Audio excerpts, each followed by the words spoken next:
A little bit about the defensive driving course, our partnership with the National Safety Council. Obviously, this program has been very successful for us and the agencies. It's state-of-the-art animation and graphics. They actually just recently revised that program, the defensive driving course. If you haven't had an opportunity to take it, it's a lot more interactive. Actually, a lot more fun for the participants to use and operate with. And it's actually every other year they clean it up and update it with new information. And it's an accredited course, and it's acknowledged by some insurance companies. What it requires out of that, though, that's where that watermark diploma that the people that take the course can download. So if they want to get that with their insurance agent, that's the way they have to get it. Participation, we started in 2007, and through the first half of 2011, we've had almost 100,000 participants taking this course. That's huge. That's huge. And it's actually free for every federal vehicle operator that actually operating one of our lease vehicles.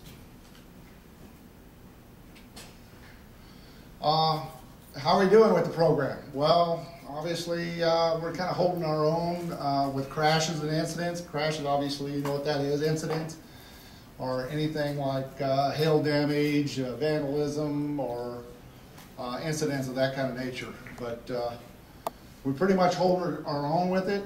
Average crashes per million miles, pretty much the same throughout the duration of the program.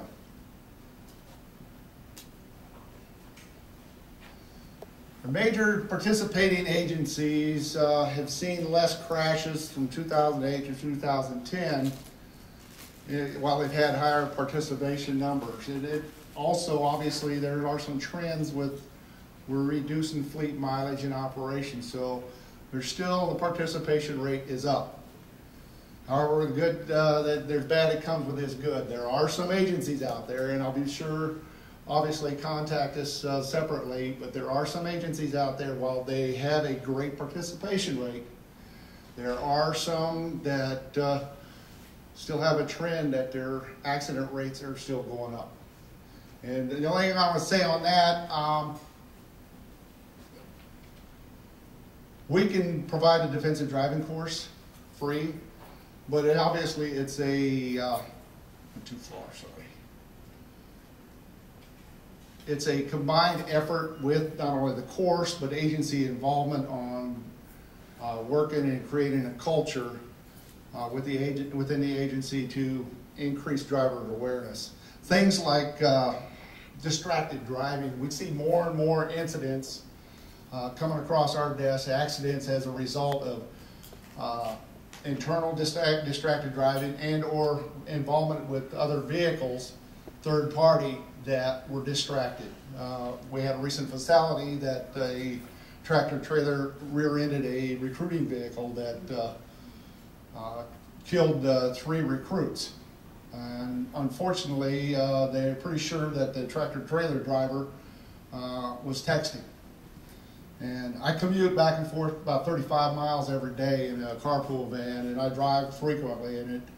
And one of the things that just scares the daylights out of me is watching the number of people driving $30,000, $40,000, $50,000 vehicles, texting, out there in a 5-lane freeway that is like a parking lot.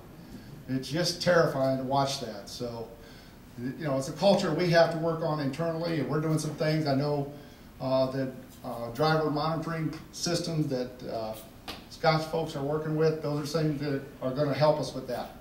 So all I can say is encourage your people to do the right thing. The defensive driving course obviously has kept GSA fleet crash incidence rates steady. You know, like I said, we're holding our own, but again, the defensive driving course is the end in itself. It can take cooperation for everyone.